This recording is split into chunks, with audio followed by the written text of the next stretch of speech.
Hello बच्चों, कैसे हैं? बढ़िया एकदम। सब ठीक ठाक है। और पढ़ाई कैसा चल रहा है? वो भी ठीक ठाक चल रहा है? नहीं, ठीक ठाक नहीं, अच्छा से चलाइए उसको, है कि नहीं? मेहनत कीजिए और रिवाइज करते रहिए। जितना भी हम लोग अभी तक पढ़ा चुके हैं आपको, ठीक है ना, उसको अच्छे से रिवाइज करते रहिए। ठीक है, रिवीजन बहुत ज़रूरी है।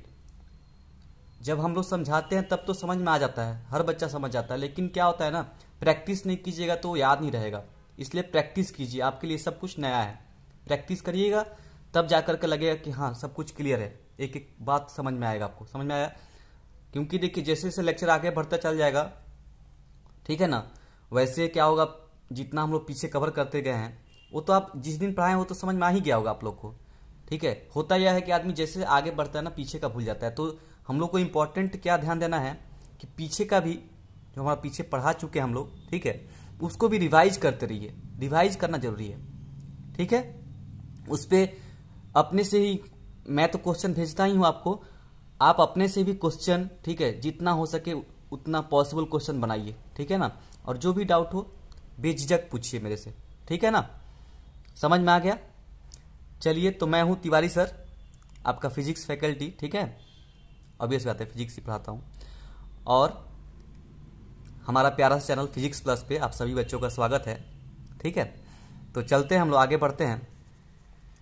और आज हम लोग बात करेंगे electric field due to a plane infinite sheet of charge density sigma, ठीक है।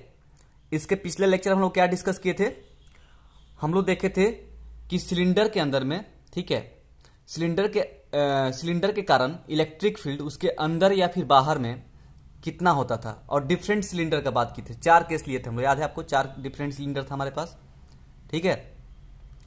तो उसमें हम लोग क्या देखे थे कि 4 सिलेंडर जो था वो क्या क्या था आपका? था पहला सिलेंडर था कंडक्टिंग, सॉलिड कंडक्टिंग, फिर था हॉलो कंडक्टिंग, फिर था solid non conducting, hollow non conducting. ये 4 केस था टोटल, ठीक है। उसमें हम लोग उसको देखकर उसको समझ में आ गया आपको, वो तो हम लोग लास्ट क्लास में अच्छे से डिस्कशन किए थे उसको, ठीक है। वो हमारा क्लियर हो गया है।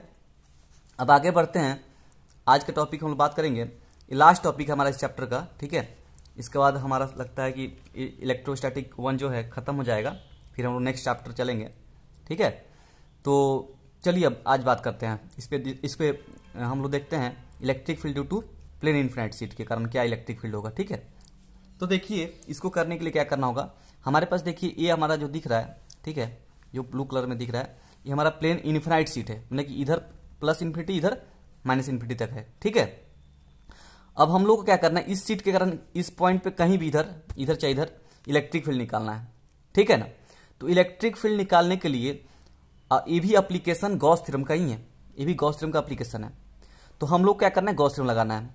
तो यहाँ पे देख पा रहे होंगे आप, यहाँ पे जो गॉसियन सरफेस है वो भी एक सिलेंडर ही ड्रॉ किया हम लोग, ठीक है, वो भी एक सिलेंडर ही ड्रॉ किया गया है। लेकिन बात यह है, यहाँ पे देखने की बात यह है कि ये सिलेंडर इस बार हॉरिजेंटल है, ठीक है, हॉरिजेंटल ऐसे इसको, इस वाले प्लेट को बाइसेक्ट किया, मतलब कि इसको अंदर से काटते हुए गया है, ठीक है, इसको काट के गया है इसको, ठीक है, ये क्रॉस कर गया है, ठीक है। समझ में आ रहा है? यहाँ पे इसको देखिए, यहाँ पे ये क्रॉस करता हुआ सिलेंडर इधर गया है, ठीक है, इस प्लेट को काटते हुए गया है। तो इस टाइप का हमारा गॉसियन सरफेस लेंगे इस बार। समझ में आया? क्लियर हुआ? जिसका हम लोग यहाँ पे मान लेते हैं रेडियस कितना है, r है, और इस पॉइंट से, इस प्लेट से इसका लेंथ l है, ठीक है, इधर l और इधर भी l। क्लियर? अब देखिए ये जो गॉसियन सरफेस है हमारा, ठीक है, गॉसियन सरफेस जो है वो हमारा, इसके पास 3 सरफेस होगा, ये वाला और ये वाला 2, ये 2 फ्लैट सरफेसेस, और ये जो है, ये जो ऐसे जो घूमते हुए दिख रहा है आपको कर्व वाला, कर्व सरफेसेस, ठीक है। 3 सरफेस हो गया हमारे पास। इसका एरिया वेक्टर इधर होगा dA1 इधर आउटवर्ड नॉर्मल क्योंकि क्लोज सरफेस है, dA2 किधर, इधर आउटवर्ड, ठीक है। और कर्व वाले का क्या होगा, इधर इधर इधर इधर इधर, ठीक है। समझ में आ रहा है? और क्या इसमें हम लोग दिए हैं सिग्मा, ये जो चार्ज डिस्ट्रीब्यूशन है वो कैसा है, सरफेस चार्ज डिस्ट्रीब्यूशन है। तो इसका हम लोग नोटेशन जानते हैं क्या होता है, सिग्मा होता है। और किसके बराबर है, डी क्यू बाई डी ए के। इसको हम क्यू बाई ए भी लिख सकते हैं, क्यू बाई ए, ठीक है। और हमारा एक चीज नोटिस कीजिए, यहाँ पे ये सिंगल लेयर सीट है, एकदम पतला, एकदम पूरा पतला सा सीट होगा, ठीक है, समझ में आया। तो देखिए यहाँ पे थोड़ा सा थ्योरी पार्ट देखते हैं। Electric field at point P, ठीक है, electric field at point P which is at distance L from plane is to be found out. हम लोग क्या निकालना है, इलेक्ट्रिक फील्ड निकालना है। मान लीजिए हमारा ये पॉइंट पी है, इसको पी बना लीजिए, ठीक है, ये पॉइंट पी मान लेते हैं। यहां पे हम लोग को इलेक्ट्रिक फील्ड निकालना है जो कि कितने डिस्टेंस पे है, एल डिस्टेंस पे है। क्लियर है, आगे बढ़े। अब क्या करना है हम लोग को गॉसियन सरफेस ड्रॉ करना। Here we will draw a Gaussian surface which will be a cylinder of radius r and length 12। इसका लेंथ कितना है, एल इधर है, एल इधर है, रेडियस आर लिए हैं, लेंथ 12 लिए हैं, सिलेंडर का लेंथ 12 है, ठीक है, समझ में आया इतना। अब देखिए आगे बढ़ते हैं। आगे देखिए तो यहां से हम लोग को देखिए टोटल फ्लक्स थ्रो सिलेंडर कितना हो जाएगा। Total flux through cylinder is equal to कितना हो जाएगा, 5 टोटल 3 सरफेसेस है, एक ये वाला, दूसरा 2 और एक कर्व 3, तो 3 सरफेस है। तो हमारा इलेक्ट्रिक फील्ड जो इधर से जो सीट है इसके कारण इधर इधर बाहर जा रहा होगा, प्लस चार्ज है ना, ठीक है, प्लस चार्ज से बाहर जाता है और इस सीट से परपेंडिकुलर निकल के बाहर जा रहा होगा। सिमिलरली इधर किधर जा रहा होगा, इस इधर भी परपेंडिकुलर निकल कर इधर जा रहा होगा, ठीक है।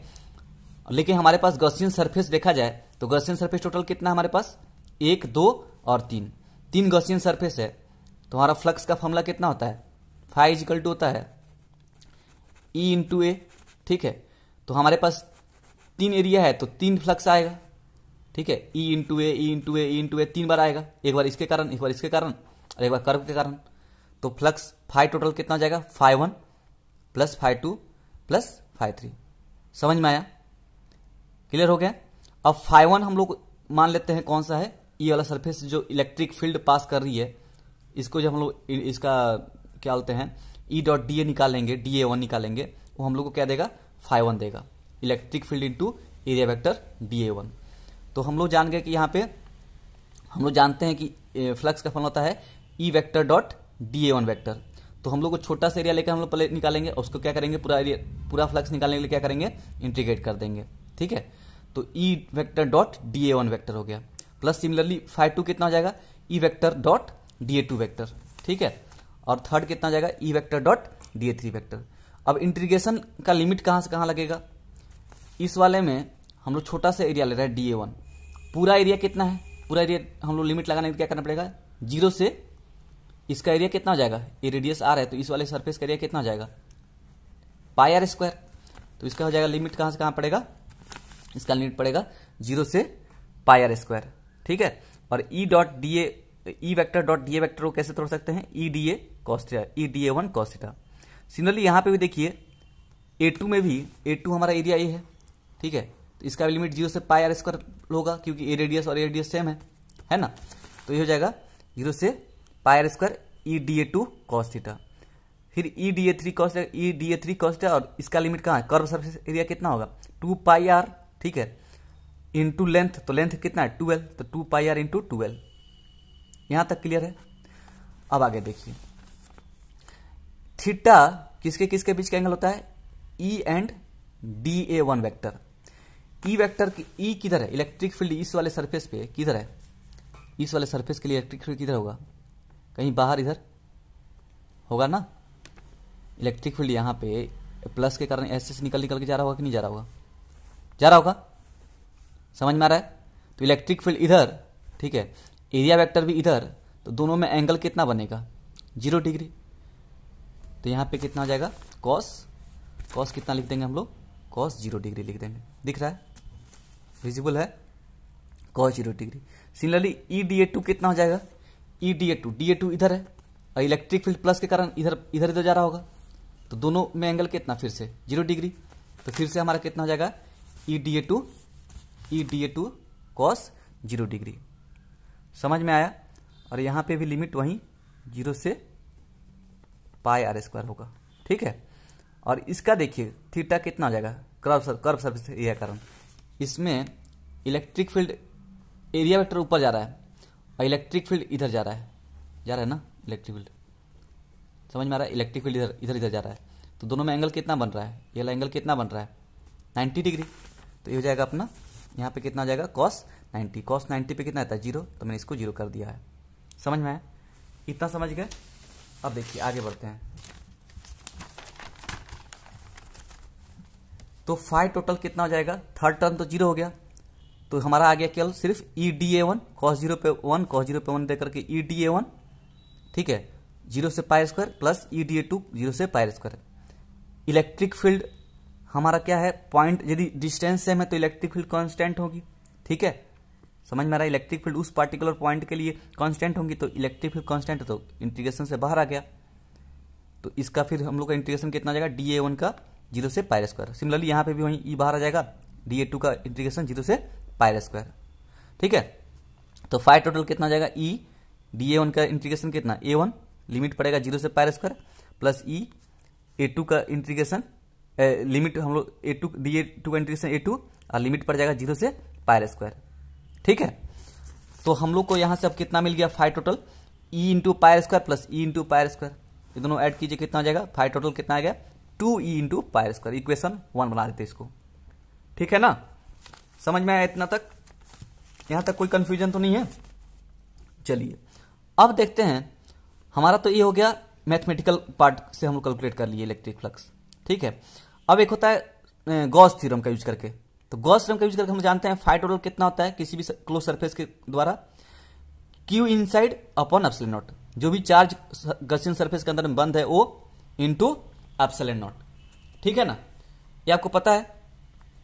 अब हम लोग को क्या करना है, यहाँ पे Q इनसाइड में कितना बंद है, मतलब कि जो गॉसियन सरफेस था हमारा, ठीक है, ये जो हमारा गॉसियन सरफेस है, ये जो गॉसियन सरफेस सिलेंडर ही है ना, ये सिलेंडर हमारा गॉसियन सरफेस है, ठीक है। तो इसमें कितना चार्ज बंद है अंदर में, तो क्या जो यहां पे इसको जो क्रॉस किया होगा, ये काटते हुए जो गया होगा सिलेंडर, समझ में आ रहा है। एक समझिए, सपोज कीजिए एकदम हमारे पास क्या होता, एकदम चाकू की तरह होता, ठीक है, ये चाकू की तरह होता और ये पतला सा कुछ चीज होता आपके पास, और मैं क्या करता, इसको इस सिलेंडर को भी बाहर रखता, अब बाहर से ऐसे डालता अंदर, तो क्या ये चाकू वाला पर्सन यहां पे काट देता, यहां पे काटता एक, ठीक है, एक सर्कुलर पार्ट काट के निकालता कि नहीं निकालता, क्या उतना ही एरिया इसके अंदर बंद होगा, समझ में आ रहा है।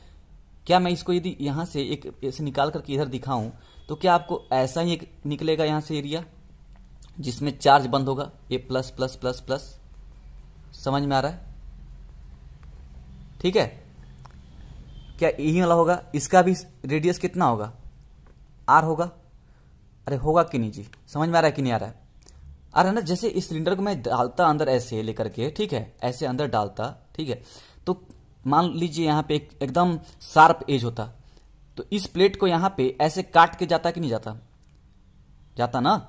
तो क्या इतना ही ऐसा यदि मैं काट के निकाल लूँ यहाँ से, तो क्या ऐसे ही दिख रहा होगा कुछ, और इसी पे प्लस प्लस चार्ज है, ठीक है। तो क्या हम लोग यदि ये वाला टोटल चार्ज निकाल ले तो हमारा यही क्यू इन है, यही क्यू इन कहलाएगा कि नहीं कहलाएगा, जो चार्ज अंदर में बंद है सिलेंडर के, समझ में आ रहा है। तो आगे देखिए, तो क्यू इन हम लोग को पता है कि सरफेस चार्ज डेंसिटी कितना दिया है, sigma equal to D Q by D A दिया है, तो डी क्यू इक्वल टू कितना हो जाएगा, सिग्मा इंटू डी ए, ठीक है। यहाँ पे देखिए, यहाँ पे समझ में आएगा अच्छे से, sigma equal to D Q by D A, तो डी क्यू इक्वल टू कितना, सिग्मा इंटू डी ए, ठीक है ना। अब इसका इंटीग्रेशन कर देंगे, हम लोग को टोटल चार्ज चाहिए तो इंटीग्रेट करना पड़ेगा, लिमिट कहाँ से कहाँ पड़ेगा, 0 से क्यू इन, ठीक है, और इसका लिमिट एरिया कहाँ से कहाँ, 0 से पाई आर स्क्वायर। क्यों पाई आर स्क्वायर कर रहा हूँ, क्योंकि चार्ज हमारा इतना ही है ना, हमारा तो यही चार्ज बंद है अंदर में, इस सरफेस पे जो सर्कुलर टाइप का जो शेप है उसी पे चार्ज अंदर में हमारा बंद है कि नहीं, इतना ही में बंद है चार्ज। क्लियर हो गया ये बात। तो लिमिट कहाँ से कहाँ पड़ जाएगा, 0 से पाई आर स्क्वायर, इसका भी रेडियस आर ही तो होगा, ये आर है यहाँ पे, तो ये भी तो आर ही होगा। क्लियर हुआ, अब समझ में आ गया होगा, है कि नहीं। चलिए तो यहां से देखिए क्यू इन कितना हो गया, सिग्मा इंटू सॉरी ये 0 से पाई आर स्क्वायर हो गया, तो सिग्मा कांस्टेंट है, ठीक है, सरफेस चार्ज डेंसिटी कांस्टेंट है तो सिग्मा बाहर आ गया। इसका इंटीग्रेशन डी क्यू का क्यू इन हो गया, लिमिट पड़ा 0 से क्यू इन तक, तो इसका हो गया क्यू इन, इसका हो जाएगा क्यू सिग्मा कांस्टेंट बाहर आ जाएगा, ठीक है। और इसका इंटीग्रेशन डी ए का इंटीग्रेशन 0 से पाई स्क्वायर कितना हो जाएगा, ये हो जाएगा सिंपली पाई स्क्वायर। समझ में आया? तो क्यू इन कितना आ गया, sigma into pi square. Clear है? यहां तक समझ में आया? अब क्यू इन निकल गया हमारा, तो क्या इस वैल्यू को लेकर यहां डाल देंगे तो हमारा फाई टोटल मिल जाएगा गॉस थ्योरम से। तो हमारा फाई टोटल कितना हो जाएगा, फाई टोटल हो जाएगा सिग्मा इंटू, दिख रहा है, sigma into pi r square upon epsilon naught. ठीक है, इसको इक्वेशन 2 बना लीजिए। अब इक्वेशन 1 और इक्वेशन 2 को सॉल्व करेंगे, तब देखेंगे क्या निकलता है। तो यहां पे देखिए, इक्वेशन 1 और इक्वेशन 2 को सॉल्व किए तो क्या हो गया है, from equation 1 and equation 2 we get 2 into pi r square is equal to हो जाएगा कितना, sigma into pi r square by epsilon naught. 2 into pi r square, ठीक है, 2 into E into pi r square, 2 into E into pi r square is equal to sigma into pi r square by epsilon naught. Pi square से pi square cancel हो गया, cut जाएगा ये दोनों। तो क्या बचेगा हमारे पास, 2 is equal to sigma by epsilon naught. तो यहां पे देखिए हमारे पास क्या बचा, 2 into E is equal to sigma by epsilon naught. तो ई इज इक्वल टू कितना हो जाएगा, सिग्मा बाई 2 एप्सिलॉन नॉट। ये हमारा फाइनल रिजल्ट हो गया। Electric field thin infinite sheet के कारण जो आता है हमारा, वो कितना आता है, sigma upon 2 epsilon not. Clear हो गया यहां तक, कैसे कैसे वो समझ में आ गया, ठीक है। अब एक चीज नोटिस कीजिए, यहां पे इलेक्ट्रिक फील्ड किस पे डिपेंड कर रहा है, सरफेस चार्ज डेंसिटी पे। यदि सरफेस चार्ज डेंसिटी बढ़ा दीजिए, सिग्मा बढ़ा दीजिए, तो इलेक्ट्रिक फील्ड बढ़ जाएगा उस पार्टिकुलर पॉइंट पे। और मीडियम पे डिपेंड कर रहा है, एप्सिलॉन नॉट पे। लेकिन एक चीज नोटिस कीजिए, क्या ये डिस्टेंस पे डिपेंड कर रहा है, एल पे डिपेंड कर रहा है क्या? इसमें कहीं एल टर्म दिख रहा है आपको कहीं भी? नहीं ना, ये एल पे डिपेंड नहीं करता। मतलब कहने का यह है कि इलेक्ट्रिक फील्ड इन्फिनाइट शीट के कारण यहां पे निकालिए, यहां पे निकालिए, चाहे यहां पे या फिर यहां पे या फिर यहां पे या फिर कहीं यहां पे, ठीक है, हर जगह इलेक्ट्रिक फील्ड का वैल्यू क्या आएगा, उतना ही आएगा, सिग्मा बाई 2 एप्सिलॉन नॉट। क्योंकि एल पे डिपेंड करता ही नहीं कि पी पॉइंट कहां पे है, कितने डिस्टेंस पे, उस पर डिपेंड कर ही नहीं रहा है। तो उसके आसपास जहां भी इलेक्ट्रिक फील्ड निकालना हो वहां निकालिए, इधर भी निकाल लीजिए, इधर कहीं भी, ठीक है। हर जगह पे इलेक्ट्रिक फील्ड वैल्यू कितना, सिग्मा बाई 2 एप्सिलॉन नॉट आएगा। किसके कारण, थिन इनफिनाइट शीट के कारण, ठीक है। इतना बात याद रखिएगा, क्लियर हुआ। अब इन्फिनाइट देखिए, चलिए इसको बाद में बताएंगे, ठीक है। ये जरूरी है क्योंकि कैपेसिटर जब चैप्टर पढ़ेंगे ना, वहां पे इसका जरूरत पड़ता है, ठीक है। इसलिए मैंने यहां पे लिख दिया है, here we can observe that electric field does not depends on L, ठीक है। एल पे डिपेंड नहीं करता कि एल कहां कितने डिस्टेंस पे है, ठीक है। It is constant everywhere near the plate. ये कांस्टेंट होता है उस प्लेट के आसपास, कहीं भी देखिए हमेशा कांस्टेंट मिलेगा, ठीक है। अब एक क्वेश्चन देखिए, एग्जांपल देख के समझते हैं। एक चीज आता है, ये एक पैरेलल प्लेट कैपेसिटर जब पढ़िएगा तो वहां पे जरूरत पड़ेगा, ठीक है। हमारे पास मान लीजिए एक इन्फिनाइट शीट है, ये इस पे प्लस प्लस चार्ज है, surface charge density plus sigma है। एक प्लेट है जिसमें माइनस माइनस है, नेगेटिव चार्ज है, जिसका surface charge density minus sigma है, ठीक है। अब हम लोग को पता करना है कि इन दोनों प्लेट के बीच में कहीं, इस प्लेट के इधर और इस प्लेट के इधर, क्या क्या इलेक्ट्रिक फील्ड का वैल्यू आएगा, ठीक है। तो जहां पे इलेक्ट्रिक फील्ड निकालना है वहां पे हम लोग क्या करते हैं, वहां पे हम लोग क्यू नॉट को रखते हैं। क्यू नॉट को क्या होता है, याद है, भूल गए ना, याद है, हाँ वही वाला छोटा सा चार्ज, ठीक है। क्या बोलते हैं उसको, test charge, unit positive test charge. तो हम लोग यहां पे सपोज कीजिए क्यू नॉट रखेंगे, इमेजिन कीजिए, तो क्यू नॉट ये प्लस क्या करेगा, क्यू नॉट तो हमेशा पॉजिटिव चार्ज होता है ना, यूनिट पॉजिटिव टेस्ट चार्ज, हम लोग हमेशा पॉजिटिव लेते हैं उसको, क्यू नॉट को। बार बार बोला गया आप लोग को ये बात, बहुत बार बताए हैं। तो ये प्लेट वाला, ये जो प्लेट होगा प्लस प्लस वाला, वो क्यू नॉट को क्या करेगा, रिपेल करेगा। तो इलेक्ट्रिक फील्ड किधर जाते दिखेगा, E1, इस वन प्लेट के कारण किधर इलेक्ट्रिक फील्ड इधर, तो इसको हमने नाम दे दिया E1। सिमिलरली इस प्लेट के कारण क्या होगा, क्यू नॉट को क्या करेगा, ये अपने ओर खींचेगा, तो इलेक्ट्रिक फील्ड E2 किधर आएगा, अपने ओर इधर, ठीक है। तो E1 इधर, E2 इधर होगा। यहां पे देखिए बी पॉइंट पे प्लेट 1 के कारण इलेक्ट्रिक फील्ड इधर, क्यू नॉट यहां रखिएगा, तो ये प्लस के कारण इसको इधर रिपेल करेगा, अब माइनस क्या करेगा, इधर खींचेगा, ठीक है ना, समझ में आ रहा है। फिर देखिए अब इस पॉइंट सी पे देखिए, प्लेट 1 का कारण चार्ज यहां पे रखेंगे तो इधर जाएगा और माइनस चार्ज क्या करेगा, इधर खींचेगा। ठीक है, सेपरेटली देखिए, ठीक है, सेपरेटली देखिए। बहुत बच्चे सोचते हैं सर यहाँ पे आप बोल रहे हैं बी पॉइंट पे क्यों नॉट रख देंगे, तो प्लस तो मान लीजिए इधर रिपेल करेगा, माइनस तो इधर खींचेगा, लेकिन ये प्लस से तो बहुत दूर है, माइनस से तो बहुत पास है तो ये खींच लेगा। ऐसा नहीं, अभी देखिए आगे केस आ रहा है, इसमें बहुत जरूरी बात एक छुपा हुआ है। ठीक है, अब देखिए हम अभी जस्ट बताए कि ई का वैल्यू एल पे डिपेंड नहीं करता, मतलब इलेक्ट्रिक फील्ड इस प्लेट के कारण इस पॉइंट पे जितना होगा इस पॉइंट पे भी उतना ही होगा।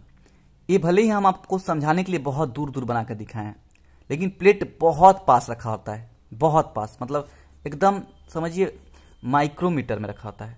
ठीक है, समझ में आ रहा है। ये बहुत दूर, इतना दूर नहीं होता है, बस समझाने के लिए हम थोड़ा दूर बनाए हैं। तो एक प्लेट मान लीजिए बहुत पास पास रखा गया है। ठीक है, अब ये पॉइंट और ये पॉइंट में ज्यादा अंतर थोड़ी ना होगा, पास ही होगा एकदम। ठीक है, तो इसीलिए हम लोग भी ये जो एक्सप्रेशन निकाले हैं इसमें देखे हैं कि एल पे डिपेंड नहीं करता है। ठीक है, तो ई का वैल्यू कितना हो जाएगा, यहां पे जो होगा इलेक्ट्रिक फील्ड इस प्लेट के कारण, ठीक है, ए पॉइंट पे उतना ही बी पॉइंट पे होगा, उतना ही सी पॉइंट पे होगा ना। अब समझ में आया ये बात कि मैं क्यों बोल रहा हूं कि इलेक्ट्रिक, क्योंकि अभी जस्ट बोला ना मैं कि एल पे डिपेंड नहीं करता इलेक्ट्रिक फील्ड, इन्फिनाइट सीट के कारण, इन्फिनाइट सीट के वजह से जो भी इलेक्ट्रिक फील्ड आता है उसके आसपास। क्लियर हुआ ये बात? ठीक है, यदि डाउट है तो कमेंट बॉक्स में कमेंट कीजिएगा, कहाँ पे डाउट है बता दूंगा फिर से। ठीक है, उसका चिंता मत कीजिए उसके लिए। अब देखिए, अब माइनस के कारण क्या हो जाएगा, ए प्लेट के कारण क्या होगा, इसके कारण में सेम चीज होगा, यहां पे जो इलेक्ट्रिक फील्ड होगा यहां पे भी सेम ही होगा और यहां पे भी सेम होगा, बस डायरेक्शन का फर्क पड़ जाएगा। प्लस माइनस का क्या मतलब होता है, प्लस क्या करेगा, रिपेल करेगा, और माइनस क्या करेगा, अट्रैक्ट करता है प्लस चार्ज को, तो डायरेक्शन बस पलट जाएंगे, बाकी सब कुछ सेम होगा, मैग्नीट्यूड वाइज सेम होगा। ठीक है, मैग्नीट्यूड वाइज सेम होगा। तो यहां से electric field is independent of distance हम लोग को पता है, तो E1 is equal to E2 हो जाएगा, क्योंकि ए भी सिग्मा है, ए भी सिग्मा है, इसका भी एरिया सपोज हम सेम एरिया सेम ले रहे हैं, तो इसके कारण जो इलेक्ट्रिक फील्ड होगा इसके कारण वही होगा। तो E1 is equal to E2, एक नया नाम दे दीजिए E। ठीक है, और उसका वैल्यू कितना होगा, दोनों का मैग्नीट्यूड मतलब सिग्मा बाई 2 एप्सिलॉन नॉट, दिख रहा है, sigma by 2 epsilon not. Clear हुआ? अब देखिए पॉइंट ए पे इलेक्ट्रिक फील्ड कितना होगा, पॉइंट ए पे electric field E net at point A कितना हो जाएगा, इलेक्ट्रिक फील्ड E1 इधर E2 इधर, दोनों सेम डायरेक्शन में। ठीक है, तो दोनों क्या हो जाएंगे, ऐड हो जाएंगे ना, तो E1 प्लस E2 हो जाएगा। ठीक है, और कितना हो जाएगा, सिग्मा बाई 2 एप्सिलॉन नॉट। ठीक है, E1 कितना है, sigma by 2 epsilon not, E2 कितना है, सिग्मा बाई 2 एप्सिलॉन नॉट, तो sigma by 2 epsilon not plus sigma by 2 epsilon naught, तो 2 से 2 कट जाएगा, 2 टाइम हो जाएगा, तो 2 से 2 कट जाएगा, और कितना आएगा हमारा वैल्यू, कितना आ जाएगा, सिग्मा बाई एप्सिलॉन नॉट। मतलब इलेक्ट्रिक फील्ड इसमें इसके अंदर में, ये दोनों प्लेट के अंदर में कहीं भी निकाल लीजिए तो उसका वैल्यू कितना आएगा, सिग्मा बाई एप्सिलॉन नॉट, और डायरेक्शन किधर होगा, प्लस से माइनस की ओर, प्लस से माइनस की ओर, ये तो पता है प्लस से माइनस की ओर होता है इलेक्ट्रिक फील्ड, समझ में आया। अब बी पॉइंट पे कितना होगा, मैंने इस प्लेट के बाहर या फिर इस प्लेट के बाहर देखना आप, तो पहले इस प्लेट के बाहर देखते हैं बी पॉइंट पे। तो बी पॉइंट पे देखिए E1 इधर है, E2 इधर है, तो E net point at point B कितना हो जाएगा, E1 minus E2, electric field at point B कितना हो जाएगा, E net at point B is equal to E1 minus E2 होगा, तो ये हो जाएगा sigma by 2 epsilon naught minus sigma by 2 epsilon naught, तो कितना आएगा, 0 इलेक्ट्रिक फील्ड आएगा। सिमिलरली पॉइंट सी पे कितना हो जाएगा, ए इधर फिर से माइनस जाएगा, E1 माइनस E2, फिर sigma by 2 epsilon naught minus sigma by 2 epsilon not, कितना हो गया, 0। मतलब कि इलेक्ट्रिक फील्ड इस दो प्लेट के बाहर और इसके बाहर 0 आता है, इलेक्ट्रिक फील्ड नहीं होता है, कोई फील्ड नहीं जनरेट होगा, ये बात समझिए। सिर्फ इसके अंदर इसी में कॉन्साइज जाता है इलेक्ट्रिक फील्ड, इसी में सिर्फ आ जाता है, टोटल चार्ज यहीं पे, टोटल इलेक्ट्रिक फील्ड इसी में बंद हो जाता है, इधर से निकलेगा इधर से एंटर कर जाएगा, ना इस प्लेट के कारण इधर जाएगा ना इस प्लेट के कारण इधर आएगा, इलेक्ट्रिक फील्ड नहीं आएगा, समझ में आया। ठीक है, पूरा इलेक्ट्रिक फील्ड इसी में बंद हो जाता है, इसी के अंदर हो जाता है, ना इधर होगा ना इधर होगा। ठीक है, तो ये है हमारा टोटल इलेक्ट्रोस्टैटिक 1 का कहानी। इसमें एक चीज थोड़ा अपने साइड से हम हम चाहेंगे आप लोग कोशिश कीजिए जैसे हम लोग सिलेंडर के 4 केस के लिए, ठीक है, सिलेंडर के 4 केस के लिए हम लोग जैसे निकाले थे, 1 मिनट में उसका एक नोट लेके आता हूँ, थोड़ा सा वेट कीजिए।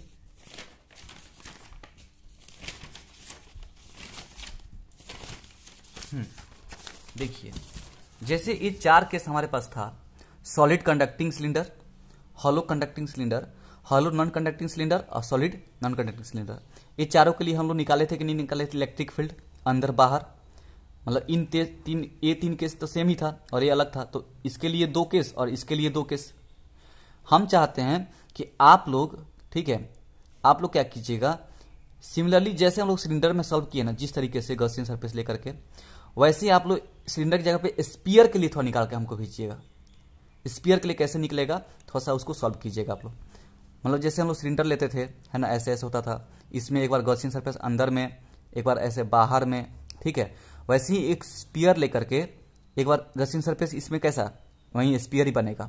एक बार अंदर में स्पीयर लीजिएगा, ठीक है, इसका रेडियस कैपिटल मान लीजिए, इसका रेडियस स्मॉलर मान लीजिए, और एक बार गॉसियन सरफेस बाहर ले लीजिएगा, ठीक है।